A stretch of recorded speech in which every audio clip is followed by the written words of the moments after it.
What's up, everybody, and welcome to the NHL Draft Eve show of Morning Cuppa Hockey, presented by Bet365. Whatever your bet is, it's never ordinary at Bet365. So download the app and get in on the game. You must be 19 or older. I'm Jonny Lazarus. No Colby Cohen today, so I'm ripping solo just for about 30 seconds. We've actually replaced Colby this morning with a much more handsome co-host who I'll introduce here in about 30 seconds. But before we bring on Michael Peca, the new assistant coach for the Chicago Blackhawks, just want to give a quick word from our sponsor, Proraso. We'll also hear from Irfaan Gaffar a little bit later in the show to talk about the Evander Kane trade yesterday with the Vancouver Canucks and get into what the Canucks are planning on this offseason. So a couple different things to get into this morning, but you guys know by now that I don't like to spend time talking by myself.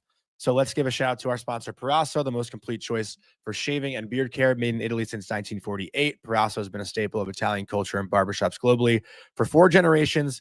So get 15% off at Proraso-USA.com with our promo code Hockey15 in all caps, Hockey15. And with that, let's bring on Michael Peca. Mike, appreciate you hopping on this morning. And how's your summer been so far?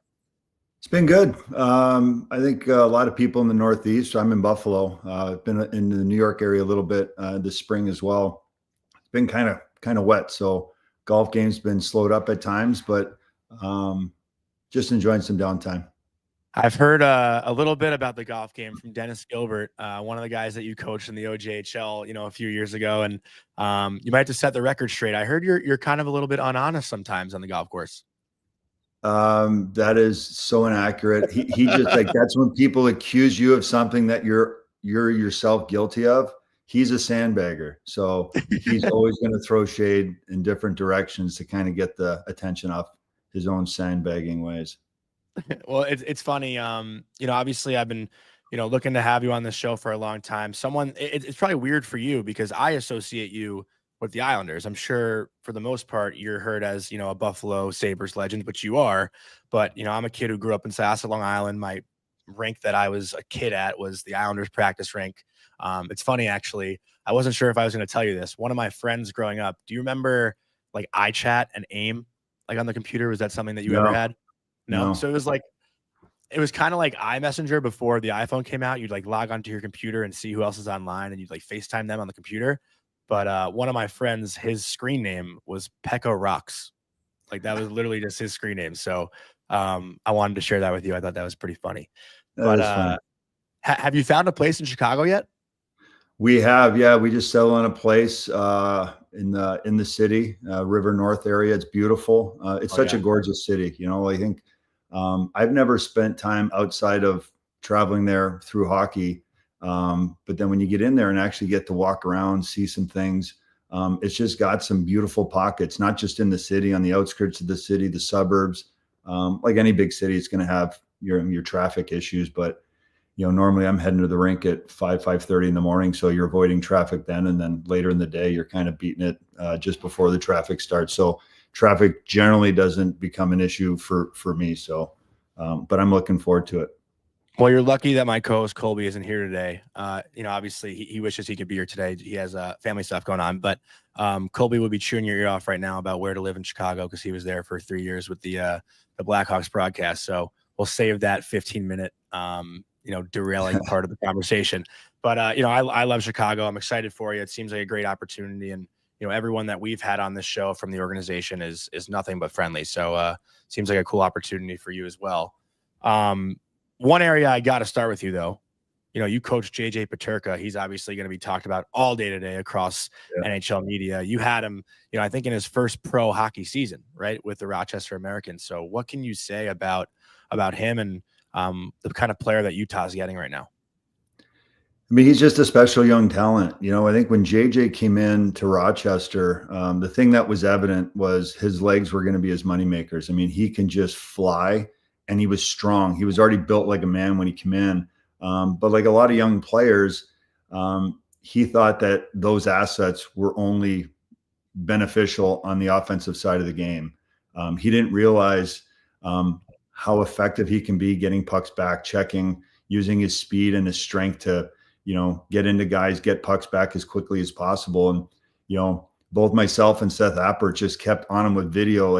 Rochester's got such a cool setup where The training center, the medical area, our coaches kind of boardroom area is all downstairs. It's just a beautiful space. So every morning JJ would come in, he'd see me stand up in the far end of the room, this big glass window. I'd stand up, look at him, and I'd be holding my computer. You can just see him go, oh God, not again.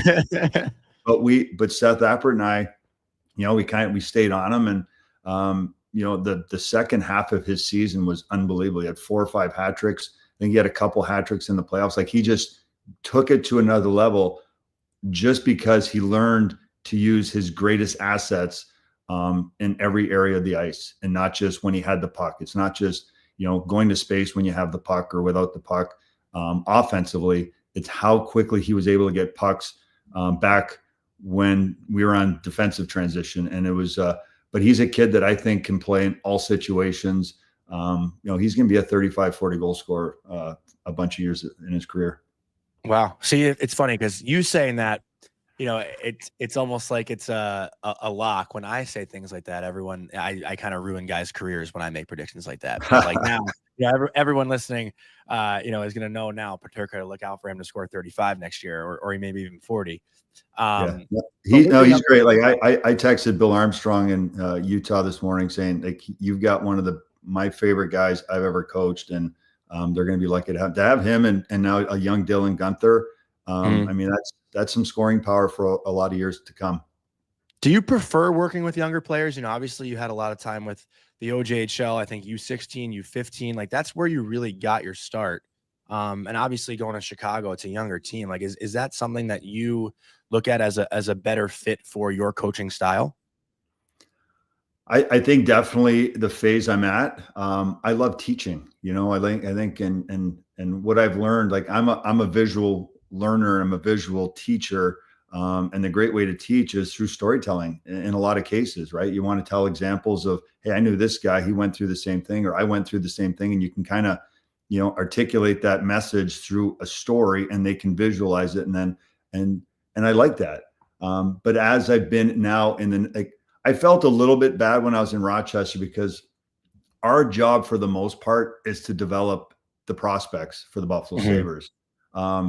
And I felt bad at times. Like, I remember like 2 months in, and I remember like I'm going to Jack Quinn, and I'm going to JJ Peterka, and I'm going to Lucas Rusek, and I'm going to, Linus Weisbach. I'm going to like some of these prospect players, and I'm walking past like Michael Mersch and Sean Malone, like, who are big parts of our team. And and after a while, I remember like just they're looking like, we're part of this team too. Can you help us get better too? So, I started to really understand that everybody wants to get better. We understood what our role was in the American League.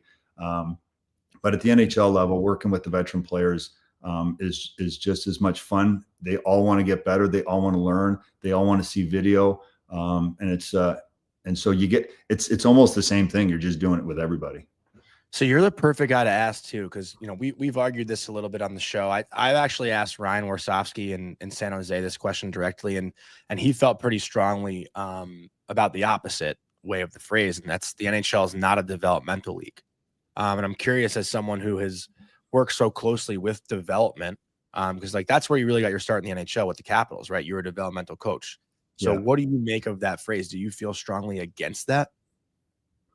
No, I mean, my title in Washington was, I technically wasn't a development coach. The way that came about is I was looking to get back in the game. So I was reaching out to a bunch of people. What's the best way for me to get in? And the Washington opportunity started with, Pierre Laviolette called me saying, hey, listen, I can bring you in, like, it's an internship basis. He goes, I don't know if there's money to pay you. I want you to run the taxi squad, work with the centerman, and you're just basically an extension of the coaching staff. I said, that's perfect. I don't need to be paid. I'll get it through the stuff I'm going to learn. And then when I talked to Brian McClellan, the GM, who's such an amazing person, he's like, Michael, you're not coming here for free. We've got an open player development role on the books. We'll just give you that salary, and they really took care of me. It was like really, really nice of them. That was my title. But it wasn't really what I was there to do. But it is a natural process for a lot of guys to go from player development, at the NHL level, and then finding their way into coaching. But I don't disagree with that. I think I wouldn't say it's development. You're not developing people at the NHL level. I think you're coaching them, you're teaching them, and it's a little bit different. Like you hope that they've gotten a little bit of that when they get to the NHL. There's definitely crossover players. You're going to have some younger players that you've got to spend a little bit more time with, and that's kind of considered development. But it's not, I would say, a development league. I mean, you're at the end of the day, you're coaching to win.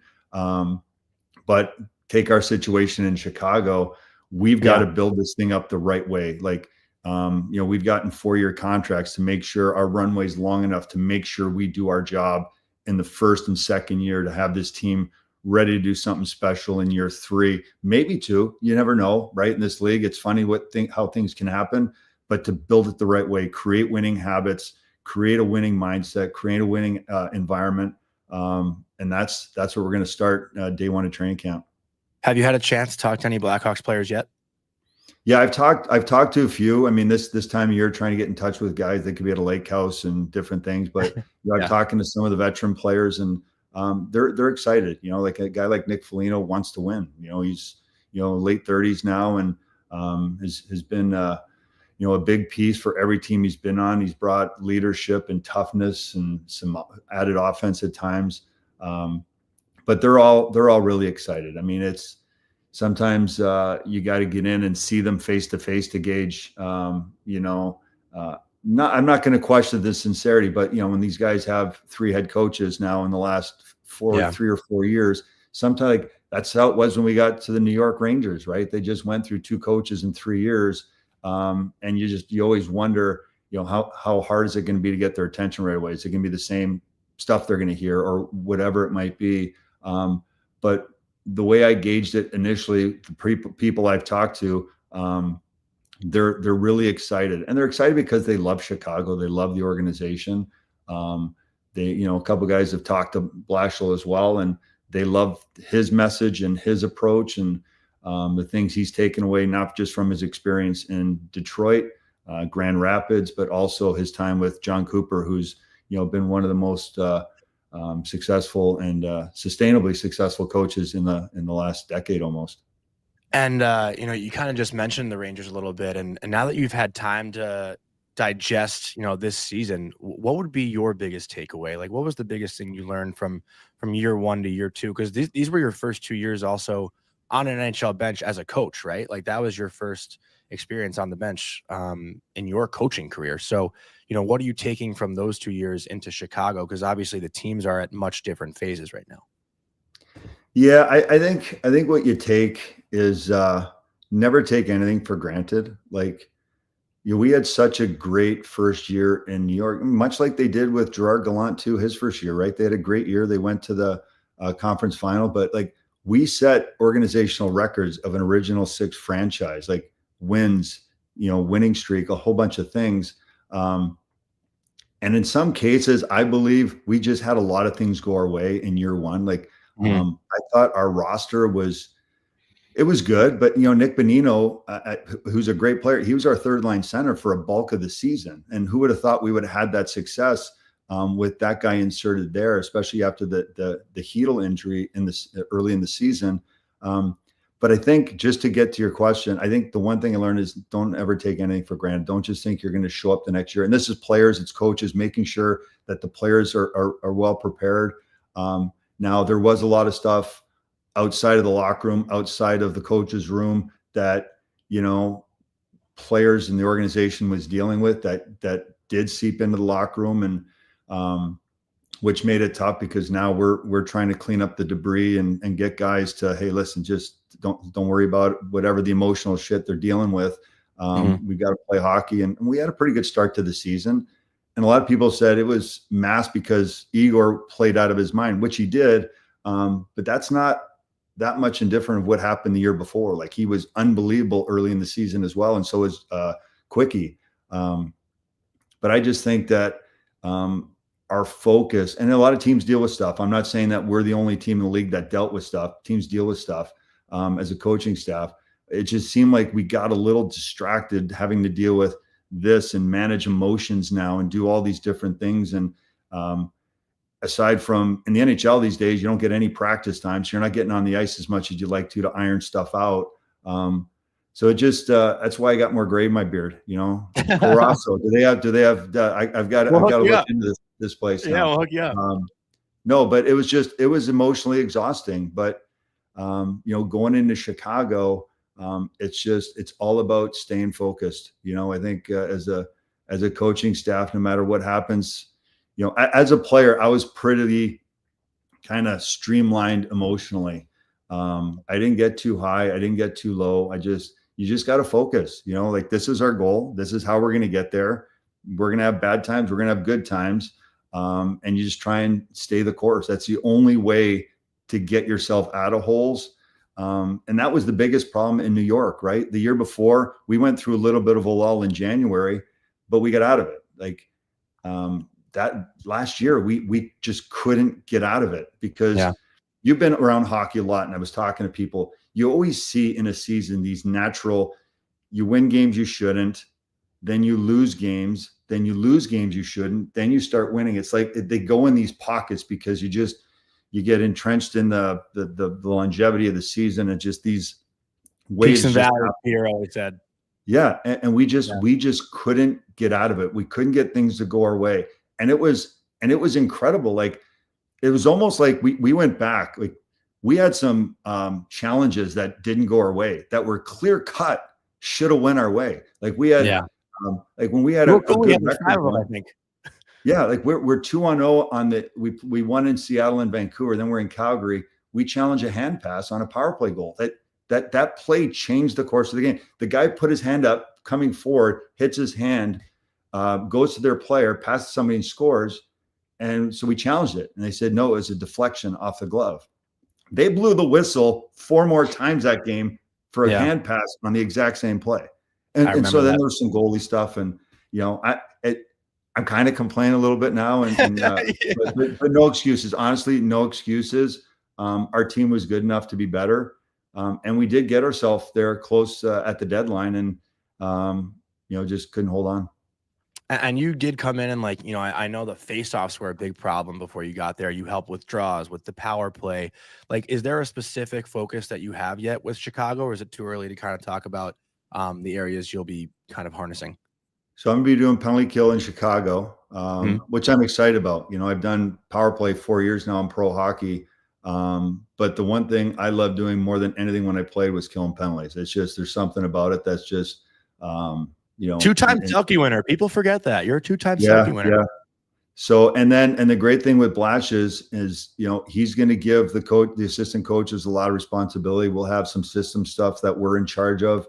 We'll present at camp. We'll, keep our eye on throughout the course of the season. So we'll be in front of the players a whole lot. So it's going to really be all hands on deck with our coaching staff, which is really exciting.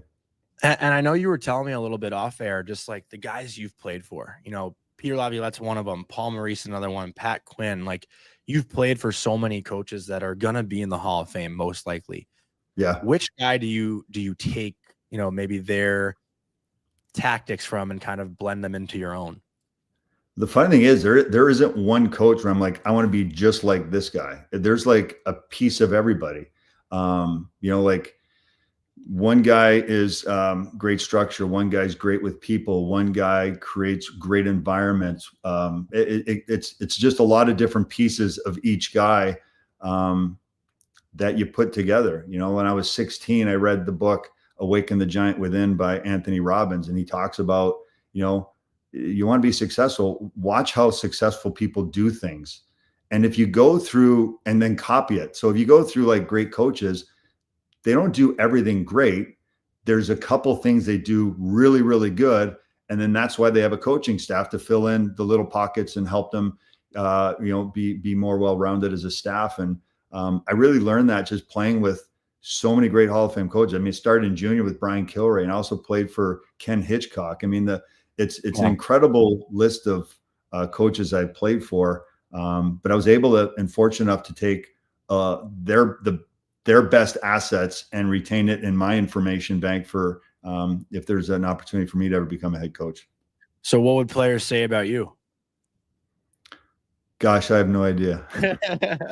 No, I think in general, the feedback is a lot of players have enjoyed, me coaching them. I think I'm serious when I need to be. I really approach coaching like parenting. I think particularly coaching is a little bit, the only place it's different is, so the parent comparison is, if your kid, if the relationship is solid, you have the green light to be as hard on your kid as you want, because they know it's coming from love. And what I learned when I was in Rochester, and I did a little bit when I coached junior and stuff, like I'll tell you my Dennis Gilbert story in a second, which is a great story. But when the players know, like I'm not looking to forge this really good post-playing career in coaching. Like I'll go as far as it takes me. I want to win a Stanley Cup. And for me to win a Stanley Cup, I need to help make these players the best versions of themselves in order for us to do that. And they see in me that I'm here for you. That's it. Whatever you need from me, it's yours. Just tell me what you need, and I'm going to help you achieve it to the best of my ability. And so once that is established, that they know I care more about them than I do myself, anything's on the table. Like it's, and it really does create a really good working relationship. Was that a big part of the decision to get back into the NHL, was winning that Stanley Cup? Because I know you came close a couple. Was it just two Cup finals as a player, or three? 2 Cup finals? Yeah, we had the no goal and what was that, 99 with Buffalo, Dallas, and then 06 Game 7, which was a killer in Carolina with Edmonton. Can you just talk about, because I feel like Sabres fans, I owe it to them to ask, like, what playing in a Cup final is like in the city of Buffalo. Obviously you kind of have engraved yourself in the Buffalo area, so it's something I just got to ask you. It was incredible. I mean, there are great sports fans here. I mean, you look at any demographic of sports fans that watch sporting events on TV, and their teams are, now the Bills they're amazing, they're elite, but just take hockey for example. Buffalo people, or people from the Buffalo area, watch as much hockey in the playoffs as, more than sometimes the teams that are in those games that particular night. Like there's an incredible appetite for hockey and for winning. And I'll tell you this. So I'm out to dinner with some friends here locally last night. Some of them who, I used to have season tickets at the Bills with. And I'm a big believer in energy. Like a lot of things in your life are dictated by the energy you're presenting into the world, and without getting too corny about it. And so when I go to these games with these guys and the Bills are up in the game, and this is back when they weren't as good. This is the pre-Josh Allen era. And no matter what happens, how good the game's going, if something bad happens, it's like, shit, here we go again. We're going to lose this game. And it's like, it's not even halftime, and we're up by like 2 scores. And so I told him, I said, the problem with this town is it's just, there's a lot of scar tissue. I get it. But the negative energy, it's like in mass. It's just, you have this hundreds of thousands of negative energy things just built. And it's just, I think it's a problem in the town. Like people just gotta, and it's hard to, don't get me wrong. Like there's a lot of backlash, from the Sabres, this, on a press conference the other day. Yeah. The trade with Peterka, and where's it all going? I hope Buffalo gets a championship. I hope the Sabres win a Stanley Cup in the next 10 years. I hope the Bills win the Super Bowl next year, and the year after that, and the year after that, and the year after that. I've been a Bills fan since I was 9 years old, growing up in Toronto. So have you been jumping through the tables? What's that? You jump through the tables too? I'm not an idiot. I'm just a Bills fan. I don't tailgate in those areas. We used to tailgate in the VIP parking lot. That's as far as I go. I think people would pay good money to see a video of Michael Peca jumping through a table. I made a bet with my friend Dwayne, who's a big Sabres fan and does a Sabres podcast, that if Mitch Marner signs there, that I'll have to drive up to Buffalo and jump through a table at a Bills game. So I'm hoping Buffalo does well, but I'm hoping they don't get Mitch Marner. That's just selfishly for me. And Michael, I don't want to take up too much of your time. Is like 5 more minutes okay here before we kind of let you go? Absolutely. Yeah, I just wanted to, with the draft being tomorrow, seeing as you went 40th overall, like you're right on that edge of the first round. I don't know if you were expected to be a first rounder, but can you talk about your draft experience and, going to a Vancouver Canucks team that, a couple years later, they're in Game 7 of the Cup final too? Like, pretty wild to be thrown into that situation right away. Yeah, no, it's trying. I mean, I think a lot of players, or the majority of players, maybe in the first 20 to 50, all feel they're first rounders. Like, I felt, based on, especially in retrospect, like my two line mates both got drafted in the first round. Curtis Bowen to Detroit, and Marshall to, I think, Toronto, their second first round pick, Grant Marshall. I think it was Toronto. Mm-hmm. But I'm like, and then I knew a lot of guys that I played junior against, and I played world under 18 against. I'm like, but it became like, that was the first year in 92 where it all of a sudden it was really, really heavy European in the first round. It was really heavy European. Like Hammerlich went 1, Yashin went 2, Kasparaitis went high. Wow. Like Ryan Sittler, incredible guy. He got drafted at Nichols High School here in Buffalo. Like, really? Yeah. I always say that the draft is just a process. It's first rounder may get a little bit more opportunity. Like our first rounder in Vancouver that year, Libor Polasek, 6'5" Czech kid, was not a good hockey player, but he was big and he was European. So like, hey, let's just draft this guy. Couldn't even get through the Wingate test. His testing was terrible. We played together in Syracuse, and then I think he was gone. Like he never saw the NHL. But I know that being an amateur scout is probably one of the most important roles in pro sports.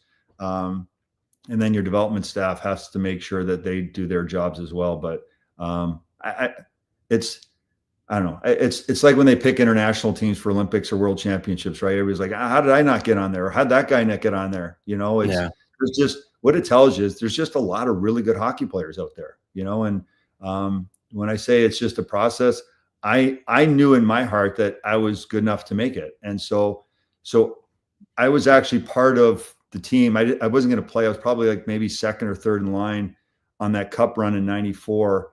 So then at training camp the next year, I was asked by the media. They're like, well, you still got Cliff Ronning, you still got Trevor Linden, you still got Nathan Lafayette, you still got John McIntyre. He goes, where do you find yourself fitting in? It doesn't look like there's any room. I go, that I'll create the room. If I'm going to be here, I'm going to create the room to get here. And I did. I played well in camp, and there was a lockout, so I played well in Syracuse, and then they traded guys to make room for me because I wanted to make room to be there. And then they traded me after the year for McGillney. That's just how it goes. That's how it goes. So my last question for you here, and it might be tough to think of on the spot, but like when people run into you in the street, like if someone sees you at a bar or something, like what are fans asking you about or saying to you? Like what is like the go-to Michael Peca moment when you get ran into, just randomly out somewhere? In Buffalo? Anywhere. Like I guess probably if you're living in Buffalo, it makes sense. But like I feel like every player has like one thing that fans come up and say to them. Like, what would be your thing? I think generally, like if it's around playoff time, like who do you think is going to win the Stanley Cup? But usually, I meant more about you. Oh, about me personally? Yeah. They usually say, who is the hardest player for me to play against, because they knew what my role was. I had to play against the other team's, number one center, number one line all the time. So the top question I'd always get is, so who's the hardest guy you ever to play against? And the answer was always Mike Modano. Mike Modano was just big, strong, fast. Just Matt Sundin was a close second, but Mike Modano was just special. It was so difficult to play against him. So yeah, he was always the easy answer. And I lied. I'm going to ask one more. Just because, as a Long Island kid, I got to know what it was like too, I mean, everyone on Long Island just talks about that Sean Bates penalty shot, right? Like that's what we know that series. I was 6 years old. So like, that's all I could remember. But, you talked about being in Buffalo and they were good. Those years on Long Island, like, what can you say about Nassau Coliseum, that fan base, and just kind of living on Long Island? Because you told me before how much you loved it there. I did love it. I mean, that was just such a special group. Like we got a lot of new players that year. It was Laviolette's first professional or NHL coaching job. We had a great staff. Brought in Chris Osgood. We had, Snowy was there. Like Adrian Aucoin came in. Like Kenny Johnson's one of the best players I've ever played with. He was unbelievable. What sucked for us is I had a torn ACL and Kenny's head got knocked off by Gary Roberts. So we were out of that process. But I think the one thing that we loved, and this will kind of tie into the answer a little bit, is the team hadn't made the playoffs in a long time. And so we just bought into we were just having fun playing. Like we were such a close group. We just had fun playing hockey. And then we only came 1 point out from Philly from winning the division, which was an incredible achievement. And the fans, like that rink, that Coliseum with the fans in there engaged with a belief that this team can win was unlike anything I've ever been a part of. Having been at MSG in the playoffs 2 years ago, that was equally special. It's just, I think that's the New York-based fan. They're just, when their teams have a chance, I mean, it's loud, it's energetic. But like Sean Bates, like there's a great example of there's so many great hockey players out there. Like he came out of nowhere to play with us, like he was a fourth liner in Boston and Providence. And I remember coming out of camp my first year and Peter Laviolette's like, hey, listen, if you were able to pick two line mates, who'd you want to play with? I said, really? I said, I know who it is. I said, but are you asking me? He goes, yeah. I go, Mark Parrish and Sean Bates. That's it. I want us to be aligned. And we were the lucky sevens, 27, 37, 17. And it was awesome. It's just such a great group. Yeah. Wow. No, it's awesome to hear you talk about it. And I wish I could talk to you for like 2 hours, honestly. Maybe we'll get you back on once the season gets going in Chicago. We could hear how training camp goes and the start of the year. But seriously, I appreciate your time so much this morning. And, hope you have a great summer and best of luck in Chicago. Hey, thanks for having me on, Johnny. Good to be with you. Appreciate it. Talk soon. Thanks, Mike. Awesome stuff. Thank you guys. I know I didn't get to any questions in the chat or anything, but doing it one-on-one, it's kind of harder to look through the chat and see any questions. But hope you guys enjoyed that. I mean, so well spoken, such an awesome guy. It's cool to hear him personally for me talk about the Rangers this year. Wasn't sure if he'd like really get into it, but the fact that he was able to talk about it and give passion behind it too was really cool. And obviously all the memories in Buffalo and Long Island was cool to hear also. So appreciate you guys bearing with me on that. Going to not waste any time here and get to our Buds Bench segment and bring in friend of the show, Irfaan Gaffar. But before we do that, just a quick word from our sponsor, Budweiser. Budweiser is encouraging buds to make time for hockey, not excuses. Every goal, every check, every win is better enjoyed with your buds. So phone a bud, text a bud, ping a bud, and call out their excuses for bailing on hockey. When it's hockey time, it's go time. And gotta thank Irf for waking up early this morning. I know how it feels, man. I'm in LA right now at 6:33 a.m. So I'm right there with you. Obviously, I'm still like on the East Coast clock though with my body, so I'm not as exhausted. But how you doing this morning, Irf? I'm good, buddy. How are you? How's LA? Well, you finally have shit to talk about. It's been a while since the Canucks have been in the news. I mean, we were talking about the Canucks every day all season, and then the playoffs happen and it gets kind of quiet. Yeah, the Canucks are always weirdly in the news, like for doing something or doing nothing, or someone saying something to someone, or Jim Rutherford doing another interview or something like that. The Canucks have always maintained the really good reputation of staying relevant, even when they aren't very relevant. So, but this one's definitely pretty big. So I'm probably in the unpopular opinion on this, but like, I don't hate the trade. Yeah. What are your thoughts? Look, I honestly think that there's some people in that organization that think, how did they make that move with a straight face? Yeah. I think that there is a large part of the fan base that basically is obviously doesn't want Evander Kane to be a Vancouver Canuck. Evander Kane's from this city, won a WHL, won a Memorial Cup with the Vancouver Giants here, in Vancouver. But Evander's got a lot of baggage. And I think that that's the biggest thing. It's interesting. It's in his contract year. So put it this way. The Canucks are betting on Evander Kane to do Evander Kane things on the ice as a hockey player. In contract years, Evander Kane has played 121 games, wrote this down, 51 goals and 42 assists. okay, in contract years. So Yeah. the Canucks are betting on him to go and have a monster year in a contract year. Probably plays with Elias Pettersson, gives them some snarl on the ice that they need. The problem is everything off of it. And I think that reputation goes a long way with you. It's different in a lot of sports, right? Reputation NBA can go away. Reputation in the NFL can kind of go away a little bit. I don't know if I agree with that. I feel like your reputation in the NHL kind of sticks with you a little bit. Yeah, a little bit longer in this sport. Does Evander have past issues? Absolutely. If you've talked to anyone from the Edmonton Oilers that was his teammate for the last few years, not one of them has a bad thing to say about Evander Kane. No one. Yeah. Obviously, different room, different scenario. And I understand what everyone's saying here about the Canucks, wanting to create a different culture, wanting to, get away from what happened with JT Miller and Elias Pettersson. So that's why bringing in a guy as polarizing as Evander is going to rub some people the wrong way. Strictly for a hockey point of view, let me ask you, Johnny. Yeah. Evander Kane at 1 year on a contract year, he's 34 years old. I get it. Or Brock Besser locked into a 5-year deal at $8 million a season. Well, yeah, obviously you'd go with Brock Besser. I mean, I think that's the clear choice. But is it? You don't think so? I just don't. I'm not entirely sure about his foot speed. Well, for locking him into a long-term contract. Well, okay, so here's where my brain goes. And first of all, I also want to read a comment. NYR Marine in our chat said, LOL, New York are wearing a Dodgers hat and the West Coast are wearing a Yankees hat. The Dodgers hat's in the room is dirty. Yeah.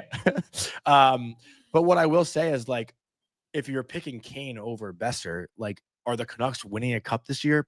Probably not. But here's the thing about the Vancouver Canucks. And here's the thing that don't try to convince me that they're going to win a cup this year. Oh, buddy, they're so far from winning a cup. It's not even funny. Okay.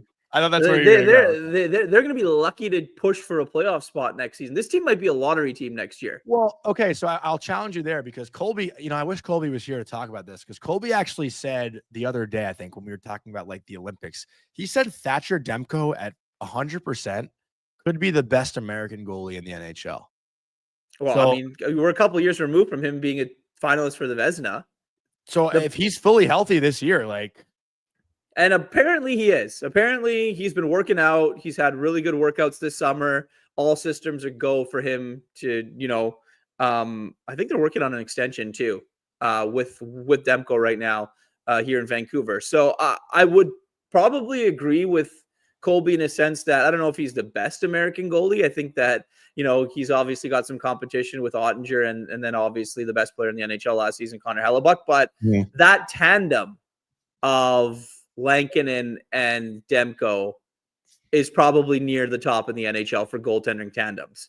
And then they've got the kid, obviously, in Abbotsford, who had an incredible run in Artur Shilovs. Not entirely sure if he's fully ready for full-time NHL action yet. But I think when you look at it, who's going to score, right? You get rid of a guy you let Brock Besser walk.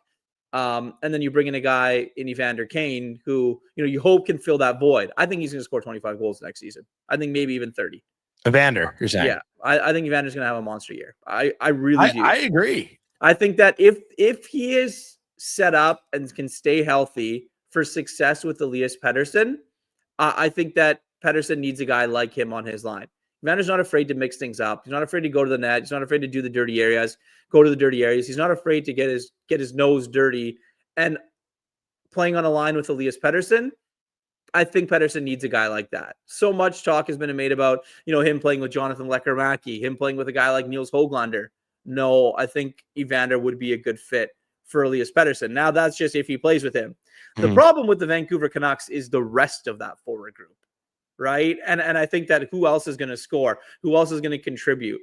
You hope Connor Garland is a guy that can put up numbers. But, if your second best forward is Connor Garland after Evander Kane, and if Elias Pettersson doesn't have a good season, then, there isn't a pathway to success for the Vancouver Canucks. You can't bank on Quinn Hughes having a monster year like he did last season and carried the load, led the team with 18 more points and 15 less games played than anybody. It was insane. But I I understand where the fan base is coming from. I understand the character. I understand the baggage. I understand the reputation. On that, though? What? Wasn't it like, is it really the personality type, or was it just the relationship those two had?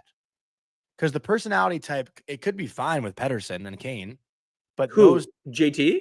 I'm saying JT and Pettersson. Like, it's not like Pettersson can't thrive with that sort of personality type. It was just their relationship was so far past the point of resolving.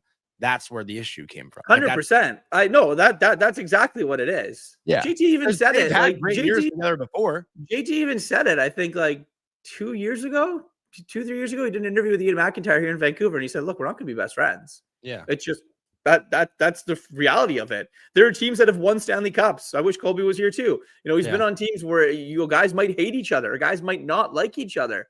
There are guys that don't get invited to guys' weddings. Like this stuff happens. Like it's not as close as everyone may seem it is. Except if you watch the Florida Panthers, it's a completely different story. But they win the cup. So that's what you need to happen to win. But of course, but you don't absolutely have to have it. Yeah.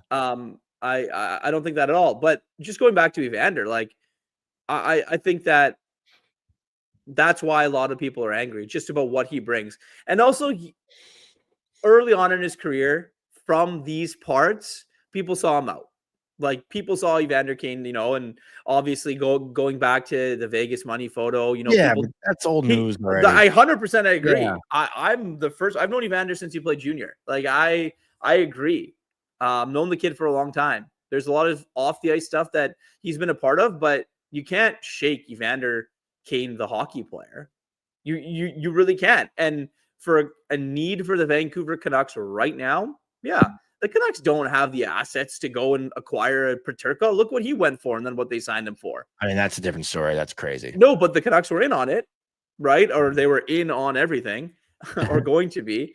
The Canucks, I not entirely sure they want to give up the assets for a guy like Marco Rossi. That's also a name that they've been linked to. Bowen Byram. Like, I don't know why. Your defense is pretty good right now. Yeah. Probably top 7 to 10 in the league. Like, if they stay fully healthy, that defense core. So of the forwards that are going to be available, you're not bringing Bach Besser back. You probably don't have a shot at Ehlers. No chance at Marner. Like, you start to go down the list of things and ways that you can look to improve your team. And they went and did it. And it's a betting on them. A lot of this is going to go on management's record forever if it doesn't work out.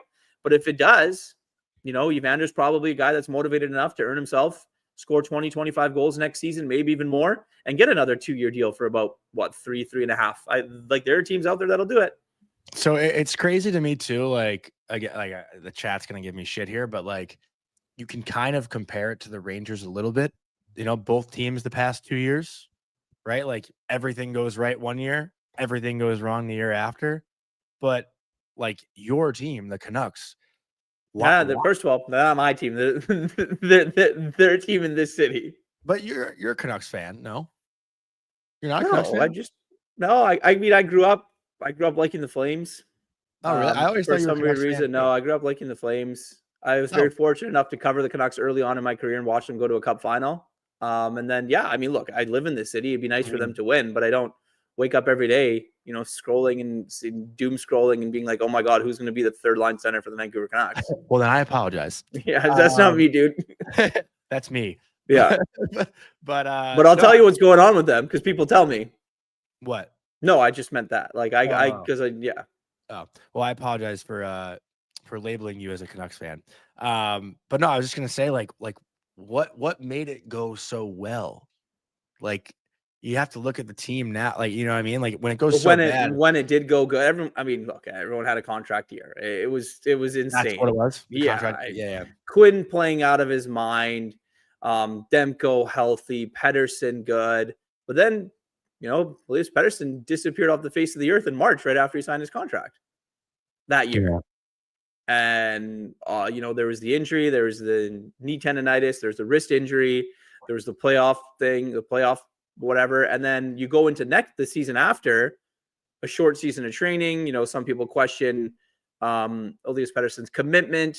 because of, not being able to train, not coming into camp in shape. And I think that that's where the season went wrong right off the bat. It was in preseason, it was in testing, and that's where things kind of went sideways right away. Obviously, guys get hurt, things start to blow up a little bit. There's stuff going on in the room. Quinn gets involved, then management has to get involved, and then it starts to blow up. And once people like you or I start to hear things, it's going to get out, right? And I think that that's where things completely went sideways. Management didn't do a good enough job dealing with it. It got to a point where they traded a player that they shouldn't have traded. Might have gone down as the second best center, second to Ryan Kessler after Henrik Sedin in Canucks history in JT Miller. Wow, that's pretty high praise, but the guy was an unbelievable hockey player for this team. Yeah, strictly hockey. He's exactly what this team needed. But they've got work to do. There's still people in that organization that will believe to this day that they traded the wrong guy. They've got, what is it, the 23rd now? 26th. June 26th. Elias Pettersson's no trade clause kicks in on July 1st. Is there a pathway for them to trade him, or do they want to try and rehabilitate the player and let him come in and see if he can really take the reins and be a leader and be a contributor to this team? And that's going to be the interesting question over the next 5 days, right? Yeah. I heard Jeff Marek and Greg Wyshynski talking about Elias Pettersson for Matt Barzal. There's no way that ever happens, right? I don't see that happening in any world. Well, I don't know. I mean, look, the Canucks just got their winger in Evander. I get it. Another local boy coming home. I mean, how many of those guys can you have? Right? I think that, maybe it is. Do you think it's time for a change of scenery for Matt Barzal? Could be. Yeah. I know he loves it out here. So I don't know. Again, I do too. I think he really loves it out there. Yeah. I don't see him leaving ever or wanting to leave ever, honestly. Maybe do I. And I think it's only going to get better from here. Yeah. Obviously, look at the number one overall pick. There's excitement. They've got a new GM. Yeah. If you really want to bolt right now, don't you want to give it a year or two or kind of see what changes could happen? Hey, what'd Quinn say you at Fanatics? Say anything good? He's the best, dude. I love Quinn. We didn't really talk about Canucks, honestly, though. We always, it's just catching up about shoot the shit kind of thing. Yeah. He asked me about my girlfriend and stuff. We were just kind of talking about that, but I'm not gonna get into that. But I have a question from J Rock actually in our chat. Serious question? Would you rather have Pettersson or his cap space? Well, I mean, cap space is hard to come by these days. Yeah, but who are you really gonna go get with the cap space? What are you gonna do with that money? If you give that out, if you have just for people who don't know, it's $11.6 million. It's a lot of money. Yeah, but who are you really going to get right now? Well, is there anyone really that's available? Here's the thing. Well, if you're giving up Elias Pettersson to get the cap space, it's via trade. You're not just doing a salary dump. Yeah. I think that the biggest thing for the Canucks is if they make it work somehow, some way, the asking price is going to be astronomical, as it was last season, right? And even around the deadline, I really do believe that there were teams that called on Elias Pettersson. I think the asking price was very high. And then I think that the market for him, because of what went on last season, like I said about reputation and things like that, and what people in hockey world hear about players, goes a long way. I just don't think that the market was as big as people might have thought for a guy like Elias Pettersson. But the asking price will be huge.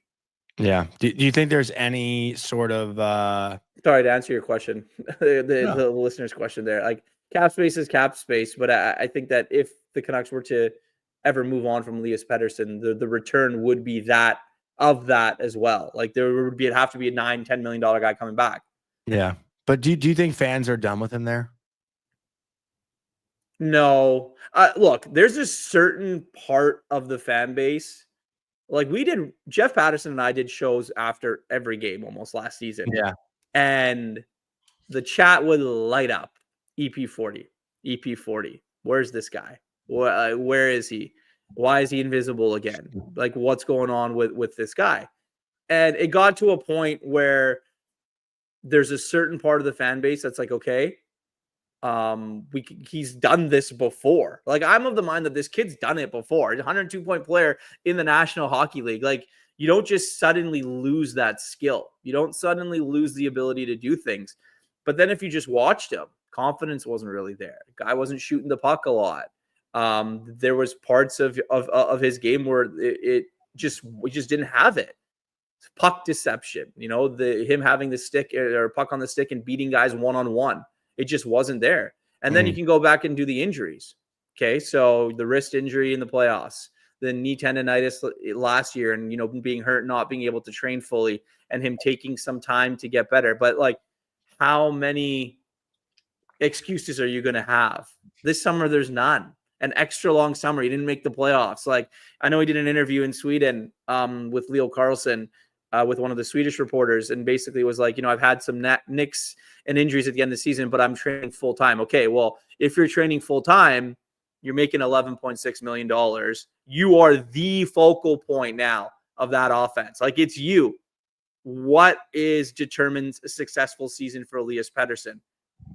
95 points? I still think 92. I would say 85, over a point a game. Yeah, I would have to agree. And the thing about that is, where are the Vancouver Canucks? Right? Do people want playoff success, or do people just want to see that this team is growing in the right direction? I think it's the right direction now. Yeah, well, I think that's where that's where everything's lost. Right? Like, the plan here in Vancouver is pointed in so many different directions. Like last year, at the end of last year, after they played against the Nashville Predators, like, that's a big offseason for them. You go acquire players and you hope you can push the next season. And then this season goes completely sideways. And it's like, okay, we're back to kind of retooling on the fly to maybe be good, but we know we're not good enough to beat Edmonton, Vegas, LA. San Jose's maybe not next year, the year after, but San Jose's coming. Anaheim is coming. I say Anaheim is coming. Calgary. Yeah, San Jose's got it some time. The Calgary Flames are coming. I think Anaheim makes the playoffs this year. I don't know if I'm there. I do. I'm there. I am, and I know the chat's gonna kill me for that, but like, that's gonna be my next. It's gonna be all happy in Disneyland. Everyone's gonna be excited. I'm telling you, I spent like a couple of days there last year, and the vibes in that organization, big vibes guy, couldn't be higher. So am I, and for this organization, it's so good. But that was one thing too, Irf, that I kind of wanted to lean into also is Adam Foote, right? Like, what are the expectations with him? I know obviously Quinn thinks the world of him, and that's got to help just start. I don't know if expectations is the right word for this season, but the relationships that he already has with players on that team. It's not like they're getting like a brand new coach, right? No. So you got to think he's going to have success. Quinn loves him. Yeah. But you start right there. Your captain and your coach already have a good relationship. It's built in, even closer than Quinn and probably Rick, because Foote worked with the defense last season. So you spend more time with a guy like Adam Foote. Again, going back to this market and people here, how is Manny Malhotra not the coach of the Canucks? Especially now when you see what he did with the Abbotsford Canucks, right? But Adam Foote's going to have, he's going to have a little bit of leeway, I think, because he knows the team. But it's a results-oriented business. It really is. If the Canucks don't win games, the finger's going to start to point. Okay, at some point, it's going to go to management for building the team. At some point, it's going to be to players on the ice. And then last season, some of it went to Rick Tocchet, right? Because at the end of the day, you implement systems, you do this and you do that. And the coach is going to have to, take some blame, which Rick did after a lot of bad losses. Rick said, I didn't have guys, the guys weren't ready to play. And that's on the coach a little bit. But I think for Adam Foote in a first-time head coach role, he's going to have a little bit of leeway for sure. It's the way that they play. Like, if the Canucks are aggressive, play fast, try and play a little bit physical, the Adam Foote type of way to play hockey, you're hard-nosed on the puck, you're forechecking, you're doing all that. I think that people will get excited about it. But if they play a boring dump and chase style of game, then, people are going to be on it right away. Mm-hmm. And do the Canucks have the horses in the stable to go and play that type of hockey? You got a guy like Evander, he'll get in on forechecks on the puck. And then, Connor Garland's really good at it. That third and fourth line, not entirely too sure. So they've got a lot of work to do to try and remodel that. Whether they're going to do that from within or try and make some trades. That is what the next 5 days are all about. The chat is just I'm reading through the chat, killing me for saying the Ducks are going to make the playoffs next year, and like who would they make it? I don't think it's crazy to say the Ducks could finish 4th in the Pacific. Like I know they're not better than Vegas, they're not better than LA, they're probably not better than obviously not better than Edmonton, but like after that, like the Ducks could easily finish ahead of Calgary, they could easily finish ahead of Vancouver, Seattle, and San Jose. Like I don't think that's a crazy. That's another organization. Like, what's Seattle doing? Yeah, I have no idea. Like, no idea. Marchman's a good ad. They just got Marchman for like not much, you know, like Lane Lambert, the head coach there. Like, it's just, I don't know. It's another interesting one because that place, like, we're going to a playoff game there. It was unbelievable. But it's another place that's hard to sell. Yeah, to guys to free agents. But I don't know. I don't want to. It's it's the no income tax though. Like that. Maybe that's a part. I don't believe in it. I'm not an income state tax guy. Like I don't think that has anything to do with where players want to go. But maybe there's a part of it. I mean, it depends how much money you're making. Like, yeah, there's so much money out there that's given away to these players, and it's only going to go up further and further. Like, I get like, okay, $7 million in Florida is only 5 in Toronto, or 5, whatever it is, 5.5. The players still have to go there and play well. Like, you know, Carter Verhey, all these guys, like they went there and played fucking well. Like, I agree. Yeah, it's nothing to do with the taxes. They played better. Taxes were there 20 years ago. Yeah, I don't know. Whatever. When everyone sucked. Besides the point. Irf, any final thoughts before we let you go here? I know you probably want to get back to bed maybe before the day starts. No, because I just wanted to. I wanted to ask you about Quinn and see if he said anything. Yeah. Even if he did say anything, it would have been off. It would have been. Well, you could have texted me and told me. Yeah. Don't worry. Sorry, chat. Not this time, but I will say, Irf, like so I know Quinn gets like that. Everyone likes to say he looks sad all the time, right? Like that's his thing. Like that's the thing I see online. He's like one of my favorite people in the league. I think his what would be the word? Personality deserves more positive light. Obviously everyone knows how great of a leader he is, but he's also like pretty funny and has like a good sense of humor too. Like people should know that more. Well, the problem with people not knowing him more is because you saw him in front of a camera after more losses. It's not a media scrum. Yeah, that's fair. That's fair. Yeah. But yeah, thank you so much for hopping on this morning. Really appreciate it. And if we don't hear from you again, I hope you have a great summer and look forward to chatting next year.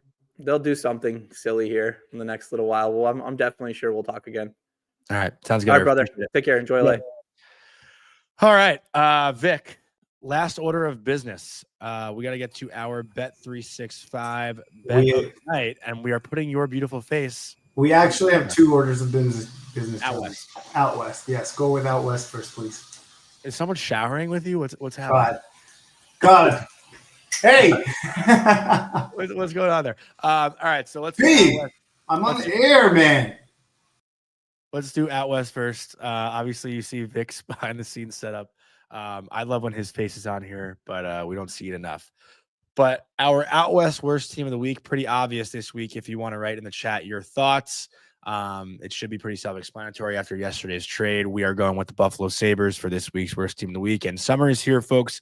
And we've got big news. Out West just dropped 8 brand new polos built for wherever your day takes you, from the office to 18 holes to post-game beers. We're talking clean designs, athletic fits, and breathable performance fabric that holds up in the heat and in the boardroom. Whether you're rocking classic, black, or stepping into fresh seasonal colorways, these polos are made to be your go-to again and again. So check out all 8 styles now at outwest.us and make sure tomorrow's outfit is one worth repeating. Use code Cuppa, CUPPA, in all caps for 15% off of your first purchase. Out West, every game needs an outlaw, and Vic, as you see, is wearing one of those Zakara performance hoodies, our favorite. You have something to say before we just wanted to take a look at the tweet you sent me earlier today. Which one? This roster from 2021, courtesy of Sens Buzz. Skinner, Eichel, Reinhart, Cousins, Thompson, Peterka, Hall, Middlestat, Quinn, Olofsson, Girgensons, Okposo, Dahlin, Montour, Power, McCabe, Samuelson, Risto, Allmark, Uko.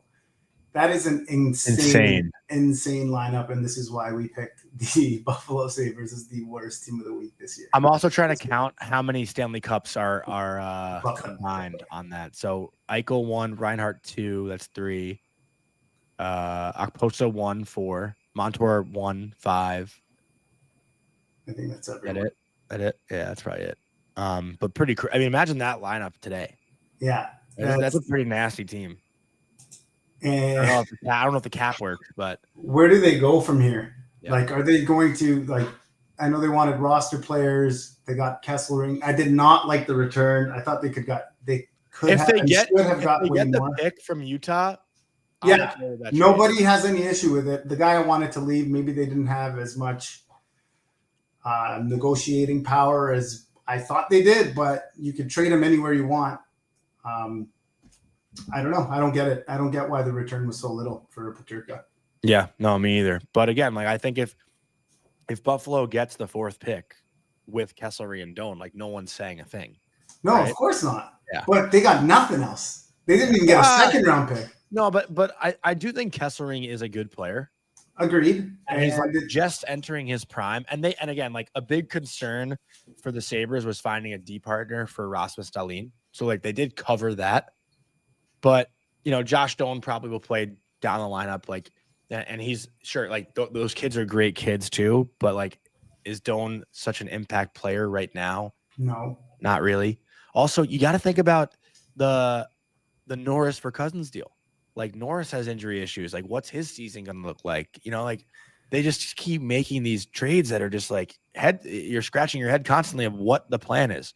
What are they going to fix? And again, like to me with Buffalo and Michael Peca like alluded to it a little bit when we spoke to him, saying like how in Rochester, you're mostly paying attention to the prospects, right? Like in Rochester, like I know they had a good year this year, but like the Rochester teams weren't really winning. I feel like they were just developing the young prospects and then getting them up to the Sabres. And by the time they got to the Sabres, they didn't really have any veteran leaders to like show these guys how to win. You know, like who on their roster right now is a guy that has been there and done it? Like, let me pull up the Sabres roster right now and see as it stands. Like, and this goes as far back as Jack Eichel as well. Like, I don't think there's one player on the Sabres roster who's won a cup. Well, who wants to go there? Right? It's losing after losing after losing. You're talking about Seattle. Like, what do they have to offer? You said the no state income tax. Like, Buffalo doesn't even have that. Like, they have literally nothing to offer. You need to take a step forward. Yeah. And then you trade your 3-year-old 30 goal scorer. But honestly, they should go sign some older guys that have like at least one. So you want them to take the Blackhawks route of last year? Like, that didn't really work either. They signed Perry. We saw how that ended up. Foligno, Pat, Bertuzzi, Pat, all these guys. And then what? Then guys like that don't want to go. You have to, first of all, you have to severely overpay for those guys because no one wants to go there unless they're severely overpaid because they want to win. Those guys at the end of their careers, what are they going to do in Buffalo? They don't want to just tail off into the sunset. They want to win at the end of their careers and go out as champions. So what do they have to offer? How do they get better? Peterka didn't want to be there, but that was an opportunity for you to try to make a bigger deal, swing, and try to get better. And I don't think they did that. Yeah, I don't know. It's gonna it's gonna be another long year from what it looks like, right? I mean, if you look at this roster right now, they don't even come close to the playoffs. No, not even close. I did want to ask you one more thing before we got into Bet365. Just really quickly, the 84 game schedule seems to be a thing. Do you like that they're adding more games? No. Considering the fact that we finished the season in mid-June. No. If anything, I'd like to see the NHL go to like 75. That'd be my preference. I don't know if that'll ever happen either.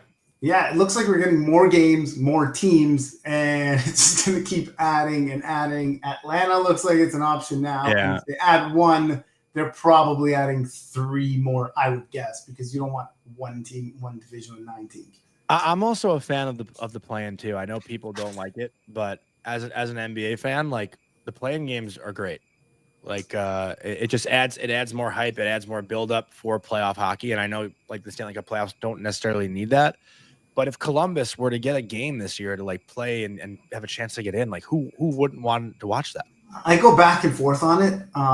Like it's already half the teams making the playoffs, and now you're gonna add what 4 more, like more than half the teams playing meaningful playoff games. That's a lot. Like, but it's also to me, Vic, like it's also more about like the teams that win their division, they should have some sort of advantage of the team they're playing first. That's fair. You know, that I agree with. Because we talk about hockey and football as the 2 most physical sports ever, right? And football teams, they get a first round bye, you know, if they win their division, right? Like that's how it works in the football playoffs. Like, and sometimes that could be actually a disadvantage because you're playing a team that just won a playoff game technically, right? They won a divisional round. But I think Florida has shown too, like the regular season it doesn't matter where you fit. Like home ice is great, sure, but it doesn't really matter. The Oilers just had fucking home ice in the Stanley Cup final. They lost. You know what I mean? Like, it's not enough. So your home ice solution isn't enough to make the regular season matter that much. I get what you're saying. So you're saying if you win the conference, because it would most likely be the conference winner that's facing the winner of the play-in. So you think the benefit of that would be to have that team play another best of 3? Best of 3, yeah. And then what are they? Okay, so now how long is the season going? You're adding another 4 Well, if you days? want to make it 84, I think you should do that instead. So 82, but do the play-in instead. Have 4 teams play a best of 3, like I kind of like that, but now the 8 versus 9 play a best of 3. Yeah, the season's already too long. That's what I'm worried about. Yeah, the second wild card team plays against the first team out of the playoffs to get that last spot. I'm cool with it. You changed my mind. I flip flop on this every time, but again, I know why they went to 84 because it makes the schedule more balanced. Does it? Yeah, because you face. Say you're the New York Rangers. You face the Western Conference. Always about the Rangers. Yeah, you face the Western Conference home and away once each. That's 16 teams, so that's 32 games. Mm-hmm. You play your division, everyone else, so 7 other teams, 2 times home and away. That's 28 games, and that leaves you 24 games. Sorry, I'm going to do this again. You're fucking my head up right now. Hey, I know. I'm going to do this again. So 32 in the West, then 24 in division. That leaves you, 28 in division. That leaves you 24 games. And then there you go. And you play the rest of the teams. So you play Toronto's division 3 times each. And there you go. Got it. Okay. You didn't get it, but whatever. The math is. I stopped listening. The math. Yes, the math. Do you want to go to the bet quickly? Yeah, to the bet. Yeah. All right. Give us the read, Johnny. Yeah. So today's bet, which Vic is actually going to provide for us, is presented by Bet365. Whatever your bet is, it's never ordinary at Bet365. Download the app and get it on the game. Remember, you must be 19 or older. Vic, give it to us. All right, ready? Sorry, just getting the graphics up here. I'm not going to make a pick, but I did want to talk to you about the Jack Adams Award. And just as you can see, the top odds here, Quenneville. How do you say Andre? How do you say his last name? Tarini, I think. Tarini, Everson. Yeah. So basically, the way they have it set up is the way I had it. It's like under teams that a lot of people might think are going to be bad that might make the playoffs. That's kind of who leads the way here. But in your conversation with Irf, I think a sneaky bet might be Adam Foote at plus 2,500. They are, I was expecting them to be better last year. And if you get a healthy Thatcher Demko, they could theoretically sneaky get into a bottom playoff spot, a wild card spot. And that's pretty much the criteria of every Jack Adams Award winner. Spencer Carberry won it last year. I don't think anyone was expecting as good of a season from Washington, so that's probably why he won it. And look where he is, down at the bottom, because no one wins it 2 years in a row. So my sneaky pick is Adam Foote. I'm surprised that you're not going with the guy that I told you before the show started. Well, I don't agree, so why don't you give your take on that? I think Sheldon Keefe at plus 3,300 is the best price there. The Devils fully healthy, again, maybe a hot take. The Devils fully healthy could be a President's Trophy team next year. I firmly believe that. I think their blue line is one of the stronger ones in the NHL. I think their goaltending, if Markstrom is more consistent, is going to be very good. And their forward group is strong. Don't know what moves they'll make in the offseason, obviously, but like injuries have plagued the Devils for the past couple of years. Like if they're not hurt, they're a top team in the Metro. You know, I know this year, obviously the Caps went on a great run, but like the Devils are right there with them. And I don't know. I think the Devils. Trust Dougie Hamilton to stay healthy for a full season, though. I mean, obviously, without him, it's recency bias will tell you no, but like maybe I don't know. It's tough. It's a good pick. You can't predict injuries though. No, you're right. Like, there are some guys that you can, but I don't know. I just again, like I do think the Devils fully healthy are one of, if not the best teams in the Metro and probably the Eastern Conference. I know. Sorry, last thing before I let you wrap this thing up. Yeah. Do you know how Jack Hughes is doing? Is he better? Is he 100%? Will he be 100%? I saw him at Fanatics Fest. He seems like he's doing okay. I know he was on the ice at the Bauer event a couple weeks ago. So good to see videos of him on the ice skating again. But from everything I've heard, I think he'll be okay to go by the start of the season. All right. You can wrap this up. I'm out of here. Thanks for having me, Johnny. Yes, I love seeing your face. But just a reminder that we will have a live show on Monday. We'll be doing our free agency special show on Tuesday, which starts at 11 a.m. Eastern time. And then we will have our last live show before we get into summer mode on Wednesday, July 2nd. So we still have 3 more live shows.